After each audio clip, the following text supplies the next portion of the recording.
So, guys, federal government is to negotiate with Nnamdi Kanu. The court has created that avenue. So it's either that the Tinubu's government will call Nnamdi Kanu for a negotiation. This is what Nigerians have long waited for. Honestly, if this negotiation had occurred during the time of Buhari, I mean, the Southeast wouldn't have experienced all that the Southeast has gone through.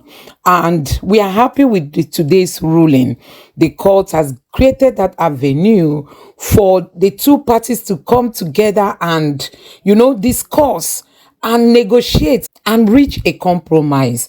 I want you to take a look at the way the lawyers to Nnamdi Kanu explained everything. Just listen to the entire video for yourself. Take a look. Lawyer moves today. Are you seeking an out-of-court settlement with the federal government? It's them that is holding me. They should tell me what they want to do with me. No, it's a direct question. Yes. Sir, are you seeking an out-of-court settlement with the federal government? I can't seek what I didn't initiate. They are the ones that kidnapped me and brought me here. So it's whatever they say that will happen. But your lawyer is trying to move Section 17 of the Federal High Court Act. Yes. It calls for negotiation. Are you in line with that? I reminded the judge of our powers. I think it's the judge's powers. I don't think it's within his powers. It's for the judge to decide. Okay, so would you want the judge to decide that? Yes. It is up to her discretion to do that. Okay, but now she has sent you to the AGF. So how would you explore that particular position of the court? Well, the prosecutor who is prosecuting by fiat is not opposed to that. He too said we can go to AGF, and we are saying AGF can also come to us. That's correct. So that means they are open to the prospects of reconciliation. That's what the law says. Okay. He's actually putting the law what the law says. Yeah. Okay. Not me. Thank you very much, sir. Question. She said, on what grounds do you intend to approach the federal government for negotiation in line with Section 17 of the Federal High Court Act? Exactly.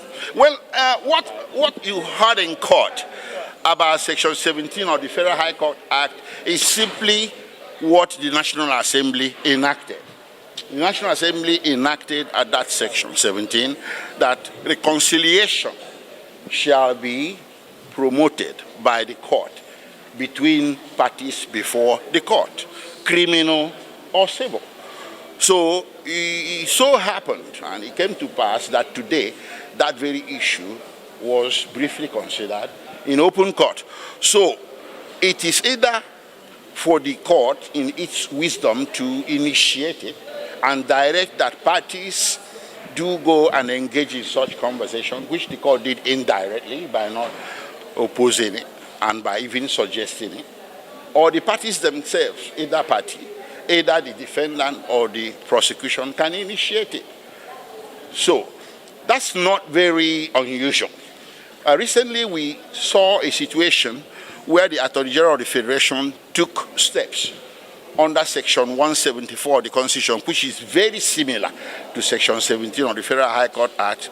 He took that position to discontinue the prosecution of two very high-profile cases in this country. The first one concerning Wole, Yele, Showore, and the second one concerning Bodijo of Mieteala. So these things are not unusual. So if they do occur as a conversation in open court, it's just as a matter of course.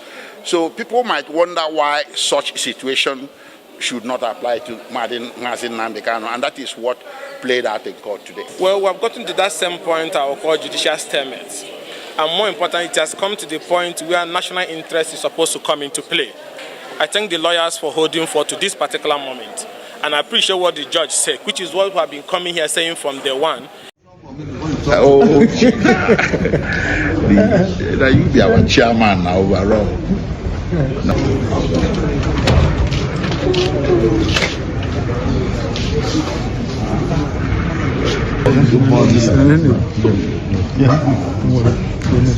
So I can wear insecurity. Insecurity, you are the only person that can address it. From my own assessment, I may be wrong. I'm telling you. That's the only person. Even though that thing has failed, I don't say. So it requires your force of character. But I told them that you've done that so many times. there will be no insecurity when I'm out of this place. Then they know that. No insecurity whatsoever.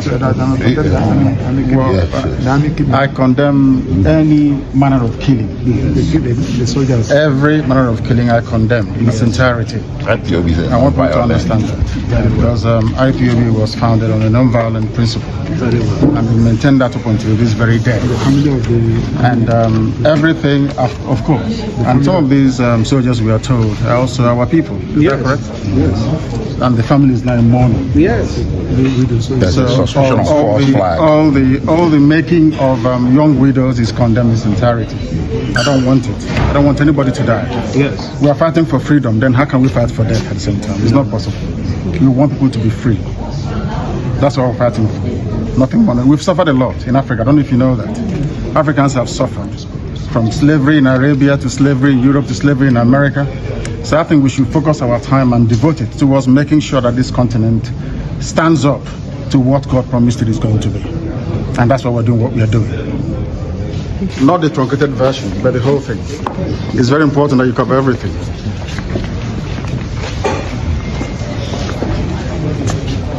So guys, like we've always said, honestly, there is not too much talk in all this, There is not too much talk. Like our people will say, there is not too much talk in an evening discussion. There is not too much talk in this one. If the Buhari's administration, if not for hatred that an ordinary Fulani man will have for an Igbo man, if not for those kind of hatreds, Buhari would have sat Nnamdi Kanu down and talk to him and give him condition for him to release him. And that would have stopped all the lives that were killed, all the lives that were taken during the Buhari's administration. Nigerians, it got to a point where they would tell you that in the hospital, Federal Medical Center in Owerri, there were a heap of corpses. I mean, unidentified corpses. These were young men whose lives were taken away, and mostly innocent people, because the criminal ones will come and do whatever they want to do and run into the bushes, but the military will go after the innocent ones. There was a whole lot of buying people's life, especially in Imo State under the leadership of Hope Uzodinma. And that is why people are saying that Hope Uzodinma is one of the people who are trying to stop the release of Nnamdi Kanu. Possibly they are enjoying what is happening in the Southeast.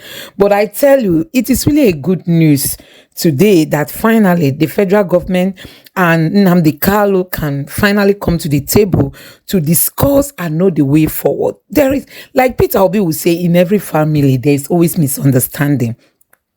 Your ability to call everyone to the table and discuss the issue will restore peace to your own family. And that is what Nigeria has been going through. Nnamdi Kanu is saying he wants secession. Then call him and ask him, why do you want secession? Can we give you what you want? Or what do you want to get from us so that you forget this agitation? These are some of the things that would have been done even during the time of Jonathan, but they allowed all these things to escalate and people have died. I mean, from the Southeast, from the security agents, they've lost a whole lot of men and all that. Until today, we are still talking about all these things. So guys, I just hope that Tinubu will see it as something important to call Nnamdi Kanu to the table, like the judge has, created this opportunity. Let them come and discuss and let these things be brought to a stop, honestly. Let peace be restored in the Southeast. Let Nnamdi Kanu go, whether be it or let it, even if they want him to be on house arrest, provided he's no longer in the DSS custody. I think that alone is going to restore peace in the Southeast. So guys, let me know what you think about this in the comment section below. Please don't forget to subscribe to the channel and turn on the notification bell. Thank you.